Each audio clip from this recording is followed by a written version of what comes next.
Hello and welcome to another exciting edition of Best MTG Decks Ever. Today, we're not going to be going over decks completely. We are going to be talking about cards, card prices, and that sort of thing. So, first I want to show a little bit of this video because moi, the Elf Lord, is actually in this video. That's not me. That's not me down there. That's somebody else. But he talks about a post that I made on Reddit. Well, I'm going to give you my opinion on it. We're going to talk about a couple of the conversations here. There is no bubble. If you didn't get in 4 years ago, you're screwed. I kind of agree. Okay, so this is a comment that somebody made. And then here's your boy right here, best MTG decks ever. So I kind of disagree. If you didn't get in today in 4 years, you are screwed. It's really hard to figure out what people are talking about over here. Let's get into this.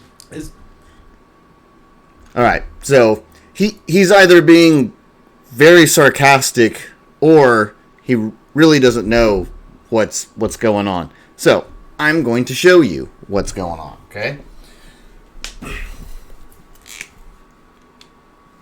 You have stuff, okay? You've got stuff.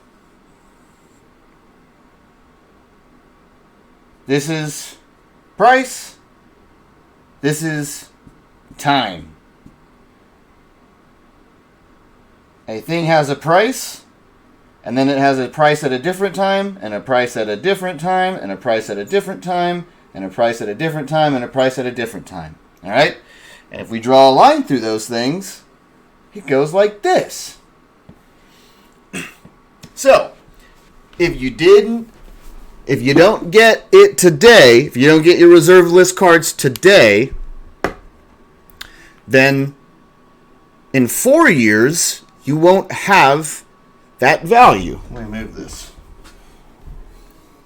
Very high tech. The way that it goes is so this guy is saying there is no bubble. If you didn't get it 4 years ago, you're screwed. Wrong.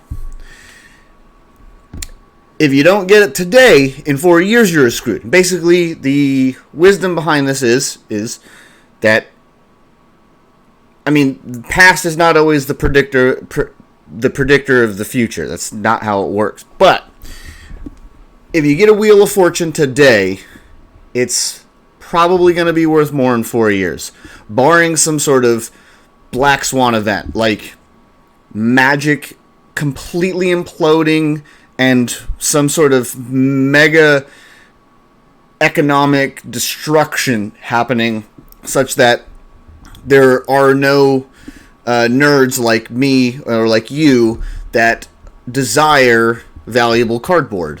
So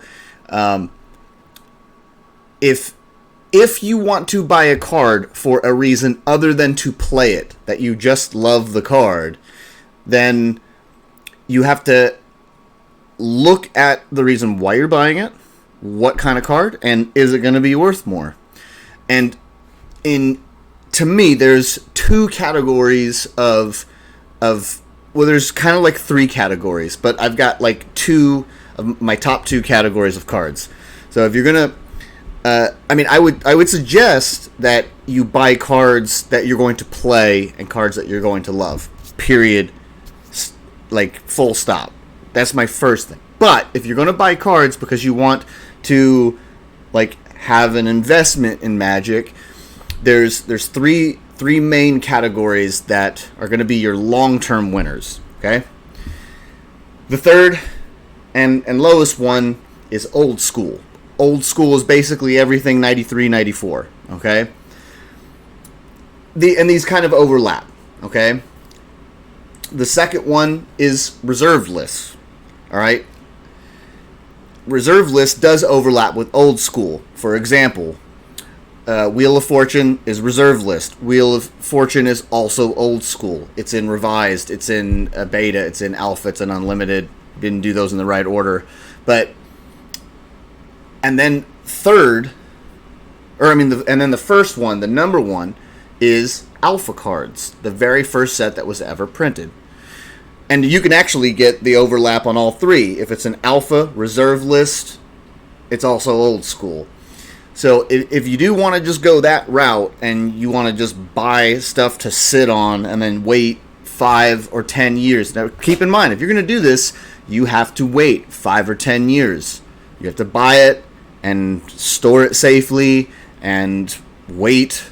You have to wait. You can't just, like, buy it. Like, the reason why people will say something like, this is a bubble, yada, yada, yada, is because, yes, there is a spike that is happening right now.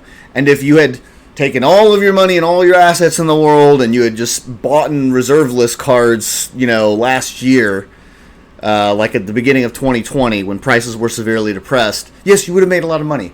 But no one can ever really predict those things.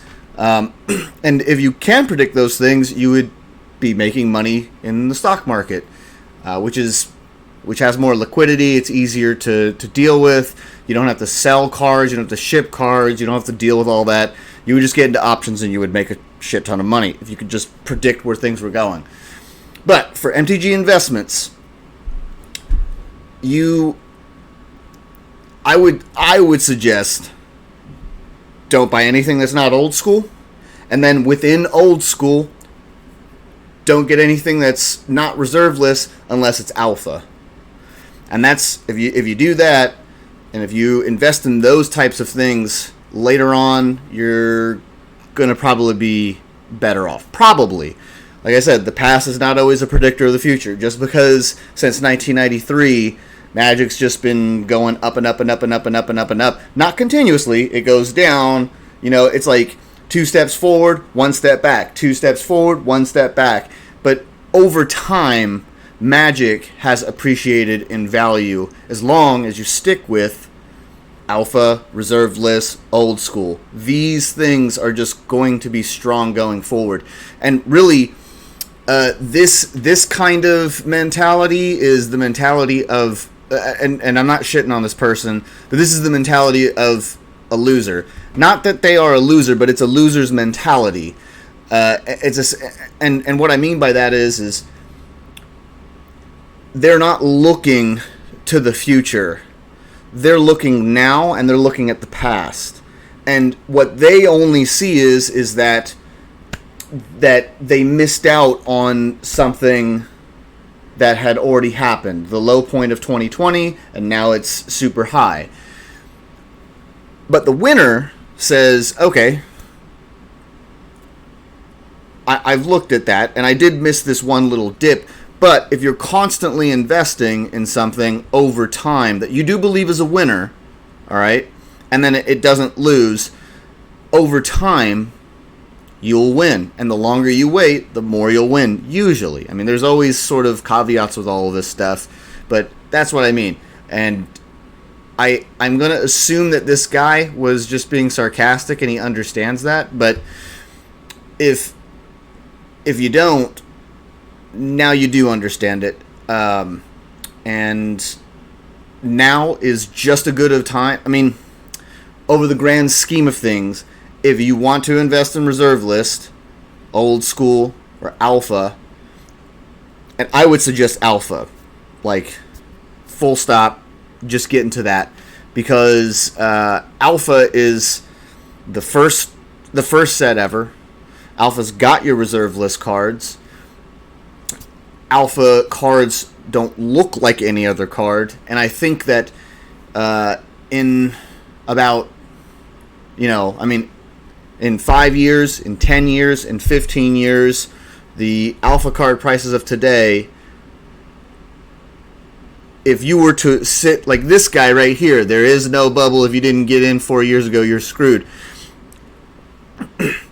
If that person didn't buy any alpha today, 5 years from now, they'd be saying, "Oh, there is no bubble. If you didn't get in 5 years ago, you're screwed."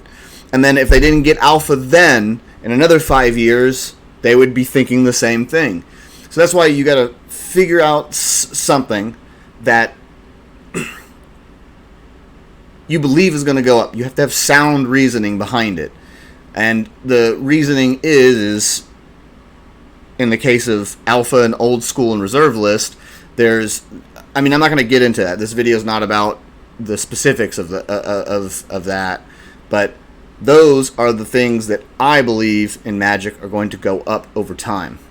And they kind of consistently have, for the most part. There's just like weird things that have happened in the past, like when Wizards tournaments didn't allow alpha cards. There was a time when beta was more than alpha, but aside from very niche specific caveats, and that only lasted for a specific amount of time, but what you're probably looking at is alpha's the cream, beta, unlimited, revised, and you've got those to work with. So anyway, that's all I wanted to say, since because I noticed that I ended up in this video, and this guy, you know, I don't know if he understood or not, but I wanted you guys to understand that now is always a good time to be getting into, to be investing in something that you believe in.